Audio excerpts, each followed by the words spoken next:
Assalamualaikum warahmatullahi wabarakatuh. Saya Muhammad Fikri dari kelas 11 Mus'ab. Saya di sini akan menjelaskan tentang praktek koloid. Apa itu koloid? Koloid adalah suatu bentuk campuran zat yang sifatnya berada di antara larutan dan suspensi. Larutan itu sendiri adalah campuran homogen yang partikelnya sangat kecil sehingga sudah pecah menjadi tingkat molekul atau ion. Contoh dari larutan seperti garam yang mencair di air. Sedangkan suspensi adalah campuran heterogen yang partikelnya besar dan dapat dilihat langsung oleh mata. Contohnya seperti pasir dalam air. Maka dari itu, koloid memiliki dua fase, yaitu zat terdispersi dan medium pendispersi. Zat terdispersi adalah zat yang fasenya berubah atau zat yang jumlahnya lebih sedikit dalam suatu campuran. Zat inilah yang terbagi-bagi menjadi partikel halus dan tersebar secara merata di dalam zat lain. Sedangkan medium pendispersi adalah zat yang menjadi tempat bagi zat terdispersi untuk menyebar. Medium ini bertindak sebagai pelarut atau lingkungan tempat partikel-partikel zat terdispersi berada. Karena adanya dua fase ini, koloid memiliki beberapa jenis. Salah satunya adalah emulsi cair. Emulsi cair ini adalah sistem koloid dari zat cair yang terdispersi dalam zat cair lainnya. Salah satu contoh dari emulsi cair ini adalah mayones. Maka dari itu, kita akan menyaksikan video pembuatan mayones.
Karena mayones memiliki ciri-ciri berikut. Yang pertama ada emulsi cair, di mana mayones adalah contoh spesifik dari emulsi cair, di mana fase terdispersi adalah cairan dan medium pendispersinya juga berupa cairan.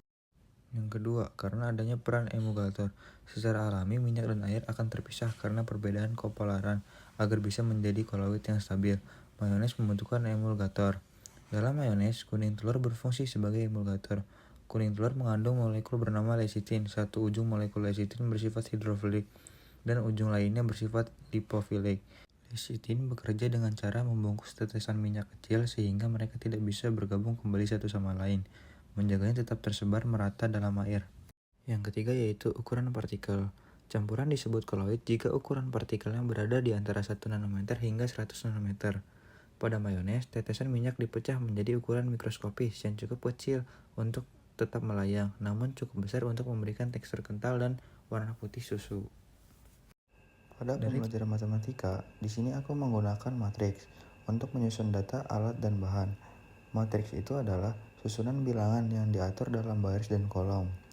Jika kita memiliki daftar alat seperti mixer atau wadah dan bahan seperti telur atau minyak, kita bisa menyusun jumlahnya ke dalam sebuah struktur kurung siku. Mari kita lihat contoh nyata, misalkan kita memiliki dua tabel, alat dan bahan dengan data sebagai berikut.